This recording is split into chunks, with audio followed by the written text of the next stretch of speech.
Hello children, welcome back you all. Today I am going to explain you the new chapter, that is chapter number 15, Social Behavior in Animals. Yes children, so the first question arises, human beings are also called as social animals. Do you know why? Why human beings are also called as social animals? Yes, human beings live in a society or with a group of people. So, the human beings are also called as social animals. Not only human beings live with a group of people or in a group, but animals also live in a society or in a group. Yes, children? So, animals also live in a group of other animals or they depend on other animals. So, you know why they depend on other animals? Yes. So animals depend on others to protect themselves from enemies, to gather food, to take care of their young ones, and so on. So there are various reasons why the animals live in a society or with a group of other animals. Yes, children? So today in this chapter you are going to learn about some social insects. Yes, that is ants and honeybees. How they live, what is their surrounding, how they work in the environment, we will learn in this chapter. So let's get started. Okay students, today we will start our new chapter, that is chapter number 15, Social Behavior in Animals. So here we are going to read about some social insects, that is ants and honeybees, how they work, how they function with the environment, with whom they live in, and on which animals they depend. So let's get started.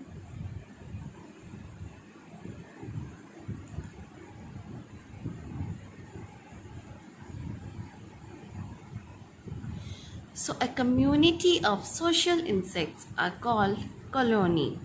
So when some insects live in a group, that will be said as a colony.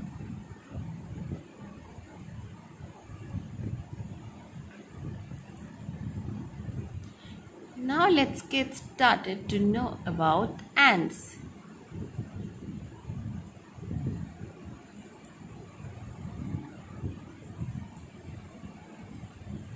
First let us learn about ant colony. So it consists of underground chambers. You can see in the picture there are so many chambers in a ant colony.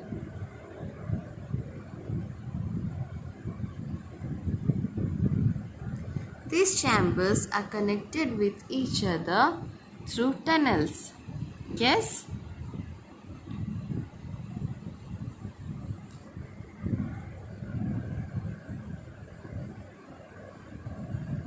So in different chambers, they work differently. In some chambers, they store food. In some chambers, they lay eggs and so on.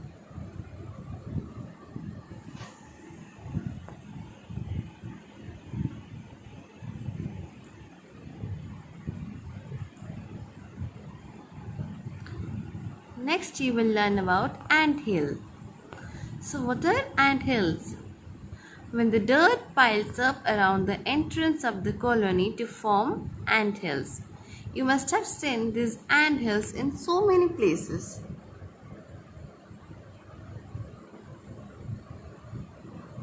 It consists of clay, sand and sticks. With this, they make their ant hill. So in ant hill, they have separate rooms for nursery, food storage and laying eggs. Like you have already read in the last clip that the ants are having different chambers. So here also they have different chambers for the food storage, laying eggs, etc. Now let's learn all about ants. So we are having queen ant, worker ant, soldier ant, princess and drone. Drone is a male ant.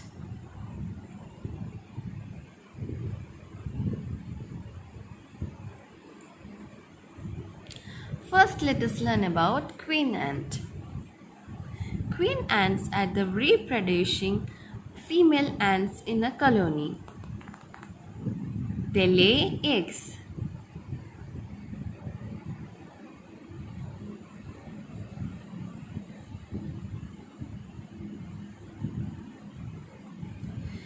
Next, let us learn about male ants.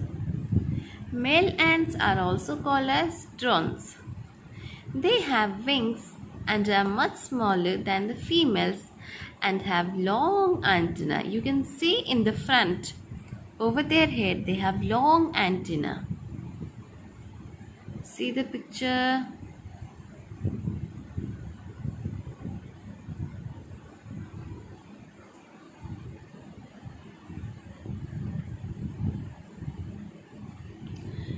Now let's see about worker ants.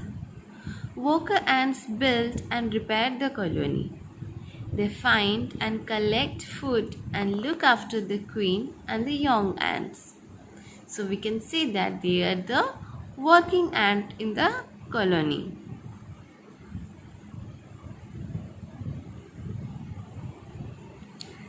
Next is soldier ants.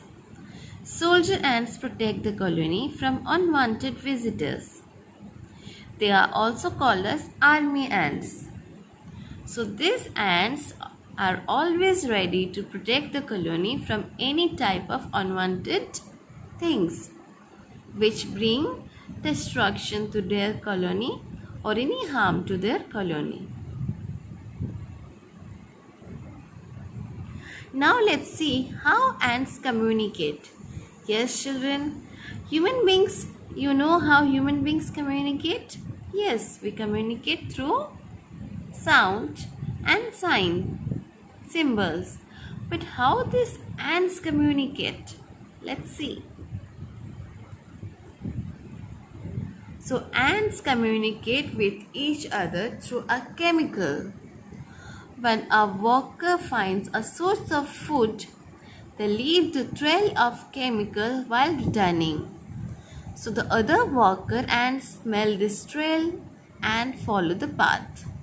You can see in the picture, the ants usually go in a line or a trail in a line. Why they go on a line? Because the worker ants have left some chemical trail so that they can find the source where the food is there. So they smell that trail of chemical and go in a path.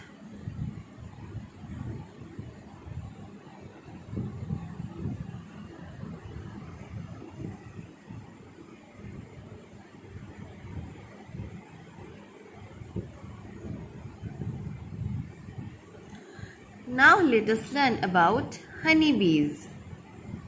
Yes, children, I know you must have seen honeybees and you must have seen them above a flower always. Yes, that's why I have chosen the best picture for you, a bee above a flower. Let's see what is beehives. Honeybees live in colonies called hive. Like we also, human beings live in a society. Yes or no? In a society, so many buildings are there and so many people live together. In the same way, bees also live in a society or in a colony together. So many bees live together in a colony. That is called beehives. A hive has hexagonal compartments to lay eggs and store pollen grains and honey. Okay, children, in the picture all of you can see some hexagonal structure is there. Yes or no?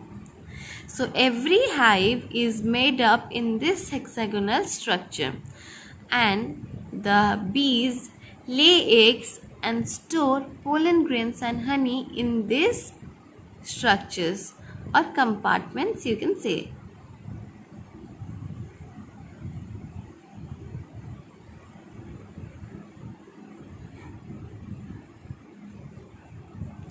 Now let's see about queen bee.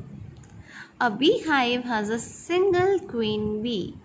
So during the ants, we have also learned about the queen ant. Here also we will learn about the queen bee.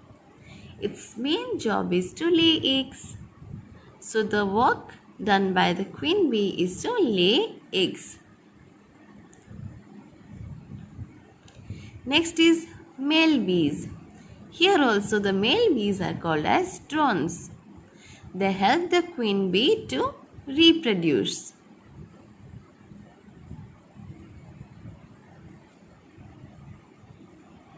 Next is your worker bees.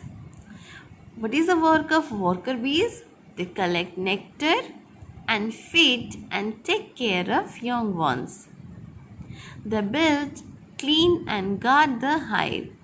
Yes, the last time we have learned worker ants, they also work for their colony. Here also the bees work for their colony. They build new colonies, clean it and safeguard or protect it.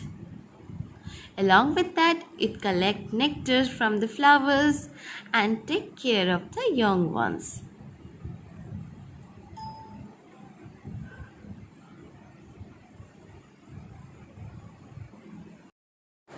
Okay students, so I think you must have gone through the video properly. Yes. So can you now tell me what is the moral of the chapter? Yes. What you learned from the chapter? Yes. We learned so many things from the insects. Like insects used to live together. So we human beings should also live together with our society. We should take care of others as well as our nearby people. Yes. Next, we should have a division of labor within us. So this is done for a smooth running of a society and smooth running for our life. Okay children, so I hope you must have enjoyed the video. So thank you. Have a great day.